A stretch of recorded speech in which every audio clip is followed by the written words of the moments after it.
Akıl Bağdadı kanalında Cici Hak Gərdək.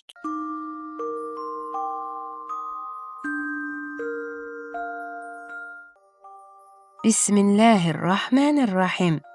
Salam mənim əziz və gül balalarım. Mübarək Ramazan ayının gecələrində yenə də sizinlə görüşürük. Əziz balalar, bu axşam isə Həzrət Əli əleyhissalamın haqqında hekayəmizin davamını danışacağam. Həzrət Əli əleyhissalam Peyğəmbərimiz Salavatullahın əmisi oğlu, qardaşı, canişini idi. O, ən güclü döyüşçü və ən bilikli insan idi. Gəlin onun haqqında daha çox öyrənək. Ən igid döyüşçü. Peyğəmbərimiz Salavatullah və onun dostları Bədir və Ühud döyüşlərində kafirlərlə vuruşurdular. Həzrət Əli əleyhissalam qılıncını elə cəsarətlə çəkdi ki, heç kim onun qarşısında dayana bilmədi. O qədər igid idi ki, mələklər belə göydən ona tərif deyirdilər. Əlidən başqa igid, Zülfüqardan başqa qılınc yoxdur. Başqa bir döyüşdə, Xəndək döyüşündə Həzrət Əli əleyhissalam düşmənin ən güclü adamına qalib gəldi. Peyğəmbərimiz Salavatullah onun bu cəsarətinə heyran qalıb dedi: Əlinin bir zərbəsi bütün insanların ibadətindən daha üstündür.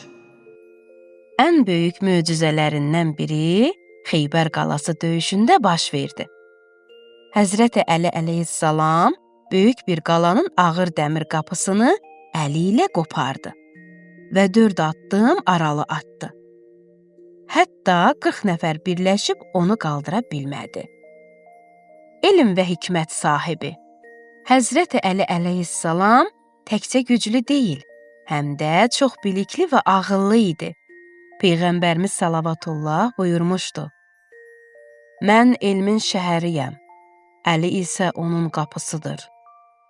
Yəni, insanlar elmi öyrənmək istəyirlərsə, Həzrət Əli əleyhissalam onlara yol göstərə bilərdi. O heç vaxt suallardan qaçmazdı. Hər kəs ona müraciət edərdi və Həzrət Əli əleyhissalam onlara gözəl cavablar verərdi. Ən səxavətli insan. Həzrət Əli əleyhissalam təkcə igid və bilikli deyil, həm də çox mərhəmətli və səxavətli idi. O, gündüzlər oruc tutar, axşamlar isə öz yeməyini ehtiyacı olanlara verərdi. Gecə-gündüz işləyərdi və qazandığını kasıblara paylayardı. Hətta onun düşmənləri belə onun səxavətini etiraf edirdilər. İbadət və ədalət simvolu. Həzrət Əli əleyhissalam hamıdan çox namaz qılar və dua edərdi. O qədər çox səcdə edərdi ki, alnında səcdə izləri yaranmışdı. O həm də ədalətli bir rəhbər idi. Kasıbların haqqını qoruyar, yetimlərə qayğı göstərər, zalımlara qarşı mübarizə aparardı. Bəli, əziz balalarım, Həzrət Əli əleyhissalam həm güclü, həm ağıllı, həm mərhəmətli, həm də ədalətli bir insan idi. Onun haqqında danışmaqla qurtarmaz.